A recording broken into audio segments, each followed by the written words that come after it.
Hey, good morning, everybody. Thanks for joining us here at E2 Effective Elders for another E2 Connect, a conversation today that's about discipleship. Hey, everyone. Welcome to the E2 Effective Elders podcast. Visit us at e2elders.org and please share this good word with others.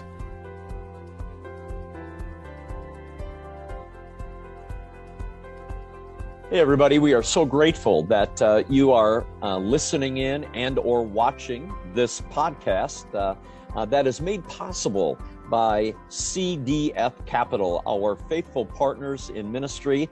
They are investing in elders, church leaders across the country and around the world through E2 Effective Elders. And today we want to thank and welcome Greg and Amey Edens to join us today.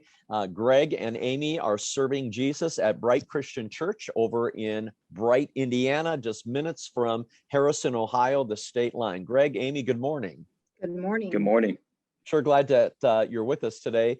Greg and Amey are longtime friends. Leah and I have known them for years, and Greg is the lead pastor at Bright Christian Church. He's also one of the elders. Greg and Amey, tell us just a little bit of your story. I want people to become acquainted with you. Well, our journey begins more than 20 years ago at the Creek under your leadership. And while I was there as a new Christian, a few years into my walk, I actually met Amey. There I was blessed to even be able to baptize her through the evangelism ministry that we had at the Next Steps team. And later I was blessed to be able to marry her. She's been my bride for almost 20 years. October 20th will be 20 years of marriage for us. And we've raised 4 kids and we now have 2 grandchildren, but we were so grateful to be under the leadership of Indian Creek Christian Church and specifically under your leadership, Gary. And the Lord called you into ministry. You did both an undergraduate and graduate degree. The Creek ordained you. And That's right. Then you had a long ministry at a church not far from here. You were there for how many years? 11 years. 11 years at Remedy Christian Church. That church was Pleasant Valley Church, if you remember, and we transitioned that church with a new name, new mission, vision, core values. And E2 was a big resource for us at Remedy as well. So our partnership there really helped that church begin to be a thriving church again. And then you transitioned recently to become lead minister there at Bright. And Amey, you finished your graduate degree, and you're taking all of that leadership ability into the work there. Now, so what I want to do today in our podcast is remind everybody, again, we're looking at the 6 challenges facing elders, and today we're going to take ELD, that letter D for discipleship. And I want the 2 of you to tell the story of what's going on there at Bright Christian Church with regard to discipleship. Amey, why don't you talk a little bit about some of the unique ways that Jesus is working through you to disciple others? Well, so when we came here first, it was very unique in the fact that much bigger than what we had coming from Remedy Christian Church. So there was more women, more young women, more young adults. And so it's really opened the door to be able to discipleship a lot of the younger adults and the young moms. So we have a brand new ministry starting actually today at 9:30 called Mom to Mom. And we are going to be ministering and discipling and walking alongside a lot of these young women and even older women. So it's more of like a mentor based off of Titus 2. The older women going alongside the younger women and teaching them to love their husbands and raise their children in a godly home. So that's our main focus in discipling them in order to raise their kids up in a Christian home and how to be a godly wife. So then our ministry with young adults has really taken off, and we are discipling them, and it's awesome. And I'm getting ready to start a women's young adult Bible study, and we're going to be doing Mindship by Paulette. So I'm excited to start that one too. Just a lot of growth here. Yeah, Paulette Stamper, who is a huge friend of E2. You're using some great material that she wrote. And so when you say young ladies, are they what, college age? Are they in their 20s? Yeah, so they can range from 18. We have a young one that's 17, and all the way up to 24, 25, 26. Great. What a powerful group in which to invest. And two, before we have Greg speak into this, tell me one more thing. I happened to hear a story that you are doing some very incredible learning with elders' wives there at Bright Christian Church. Yeah. So when you sent the books for E2 elders, not just an elder's wife, it was, I picked it up and I'm like, this is going to be, it's going to be a great tool to get together with the women, the elders' wives, and really get to know them, because I haven't had that opportunity. And we are meeting every other week. We're reading the book on our own, meeting every other week, and we're discussing the chapters, having dinner next week, and just really growing together. And we're using it to better equip ourselves, encourage one another, and just learn how we can walk alongside our husbands and do a better job as an elder's wife, because we're not just an elder's wife. We have a big calling, and it's a big responsibility. So we want to know how we can do it better. What we're doing now, what can we glean from this to even do it better? So, and we want to walk with Jesus deeper. And when we do that, walking with our husbands, walking with Jesus deeper, it's going to be even much better for our church. So, and for the kingdom.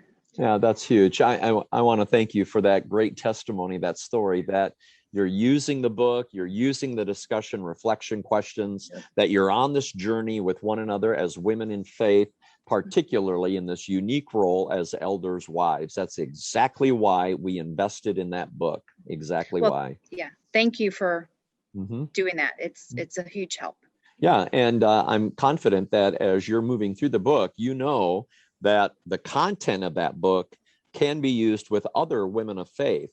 Yes. Doesn't necessarily have to be specifically an elder's wife. So that's great. Very good.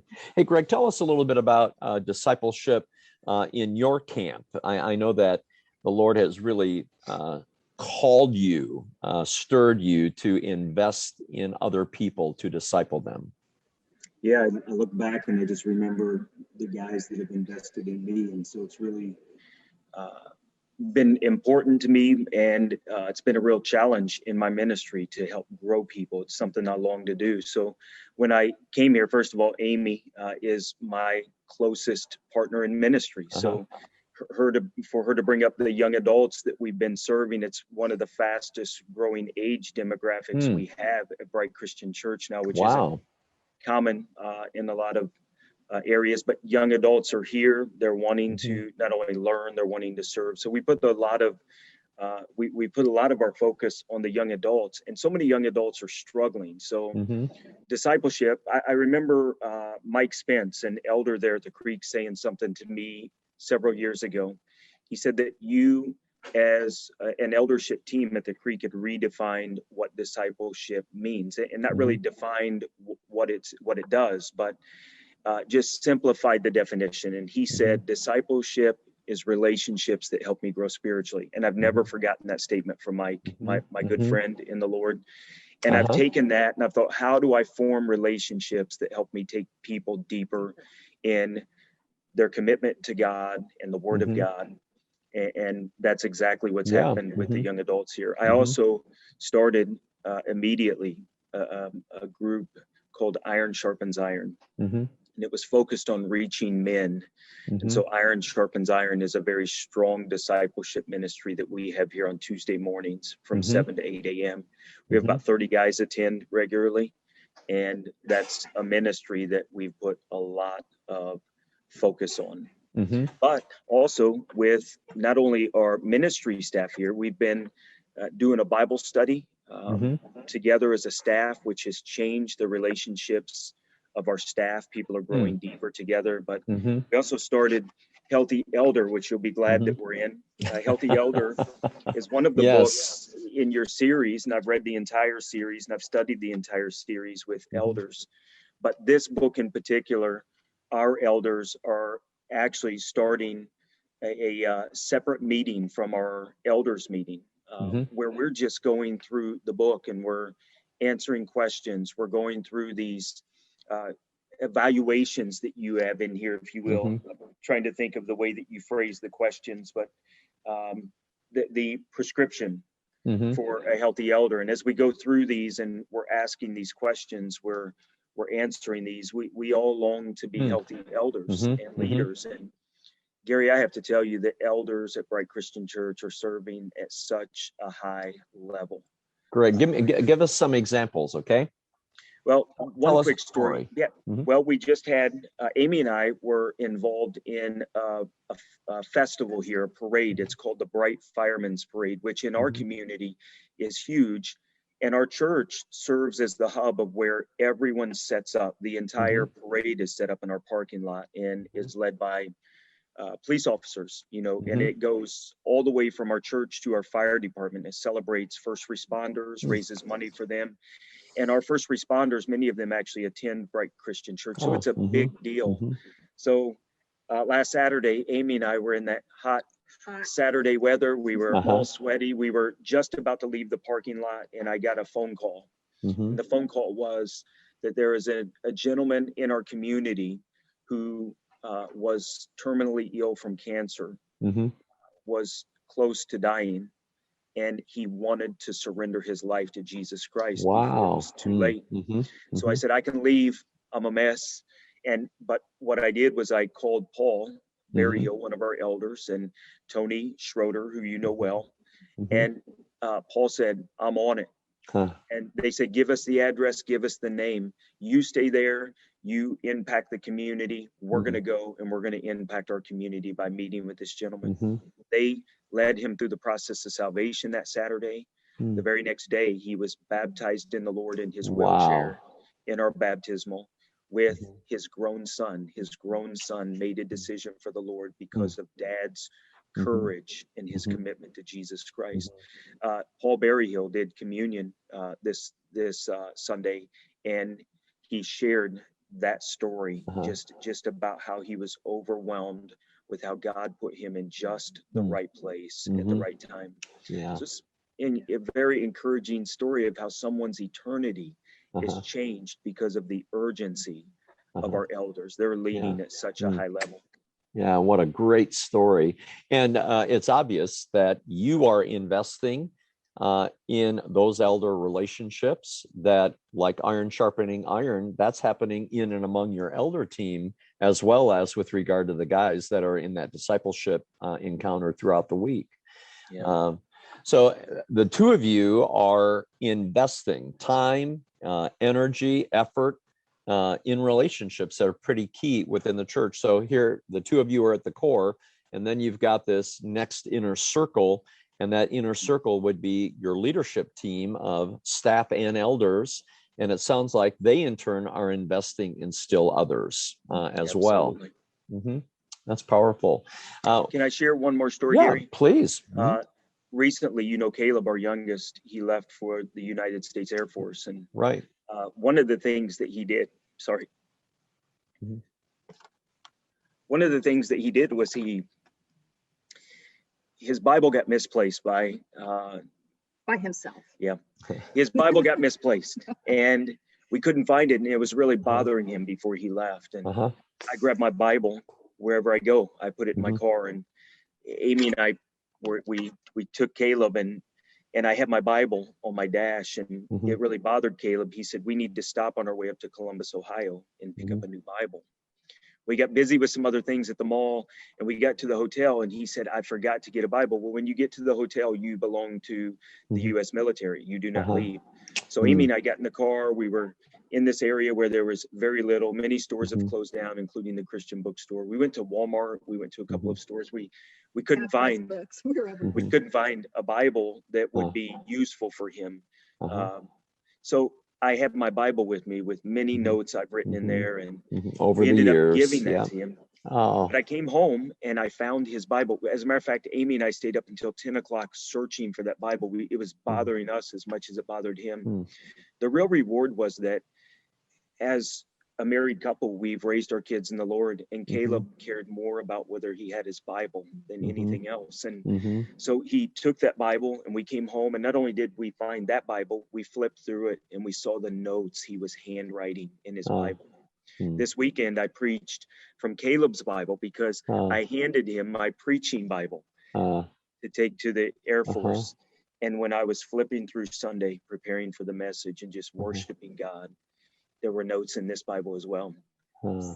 So with that, because that's pretty emotional for Greg, just preaching out of his son's Bible, but we're not only in discipleship with people in our church and outside of the church, but we're in discipleship with one another and doing devotions together and praying over our children. We're discipling our children to raise our grandchildren, and now we're discipling our grandchildren. We're brand new grandparents again, just a little baby Sophia. So we have a lot of discipleshiping to do within our own family. So, yeah, it's our exciting. Our marriage is our number one ministry.